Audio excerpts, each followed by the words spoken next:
And that's why the French don't wash. Okay, boys.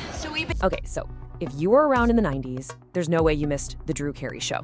I mean, that theme song, the glasses, it was everywhere.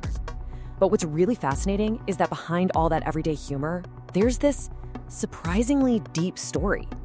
It's all about pride, vulnerability, and this one simple phrase that turns out meant everything. So yeah, let's dive in.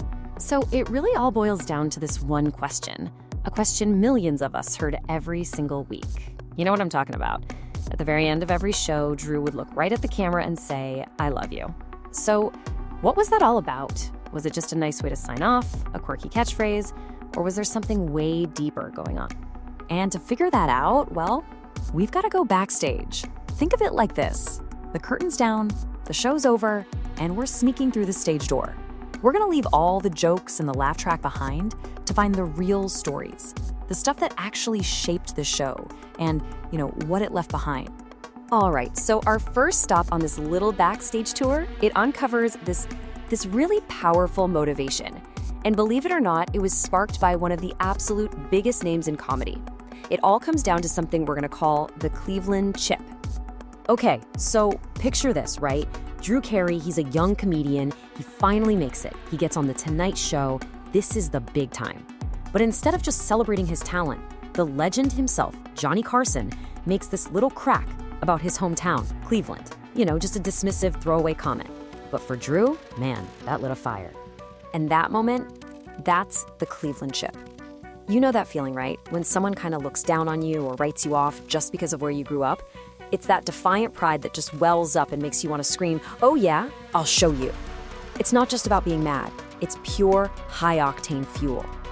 So instead of trying to forget about that little jab, Drew Carey leaned into it, hard. He decided his sitcom wasn't going to be set in some fancy place like New York or LA. Nope, it was going to be set right in his hometown, Cleveland, Ohio. The entire show basically became this 9-season love letter to his roots. And it all kicked off because of that one little joke. So you see how that Cleveland chip totally created this underdog vibe for the whole show's setting? But here's the thing. It turns out that spirit wasn't just about the location. It was baked right into the DNA of the cast. And oh man, nothing proves that better than this one absolutely epic backstage showdown. All right, get this. On one side of the ring, you've got the cast of The Drew Carey Show, this blue-collar sitcom. They even called themselves the Bad News Bears of the studio lot. And on the other side, you've got the cast of ER. We're talking the #1 drama in the country, the cool kids, the absolute A-lister. So how do they settle this rivalry? With a Medal of Honor video game tournament, of course. And the ER cast, they were confident, maybe a little too confident, because the Drew Carey crew finds out they were secretly using a sniper mod to cheat. Can you believe that? So in this perfect moment of underdog justice, the Bad News Bears figured it out, they adapted, and they totally smoked them. They won the whole thing. Okay, so we've got the Cleveland chip, right? And we've got this scrappy underdog spirit. But these stories, they're not just about defiance. They're all pointing to something way deeper. They point to the show's real legacy, and honestly, maybe its most important one, totally redefining what it even means to be strong.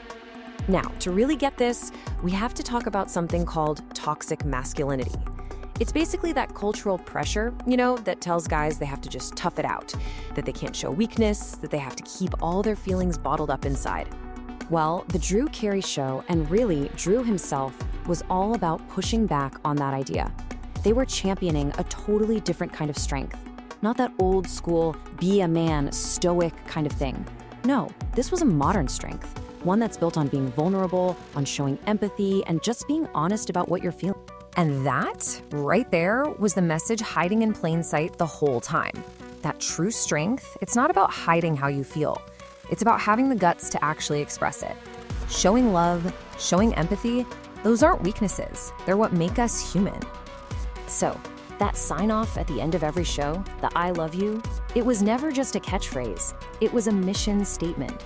It was this quiet little rebellion against that whole idea that guys shouldn't be open with their feelings. It was a weekly reminder that it is absolutely okay. In fact, it's necessary to be vulnerable. So when you put all these pieces together, the hometown pride, that underdog fight, the emotional honesty, you start to see it, right? The Drew Carey Show left behind a legacy that was so much bigger than just the laughs. So what are the big takeaways here? Well, first, that where you come from, that hometown pride, can be a legit superpower. Second, that being the underdog can actually be an incredible source of strength. We also saw that real courage, it's about being emotionally vulnerable. And finally, we saw how one simple phrase, when you really mean it, can change, well, everything. And that kind of brings us to one last question, but this one's for you. We all have those moments, don't we? The little slights that lit a fire under us, the underdog wins that we'll never forget, the times we chose to be vulnerable instead of toughing it out. These are our backstage stories, the things that really shape who we are. So, what's yours?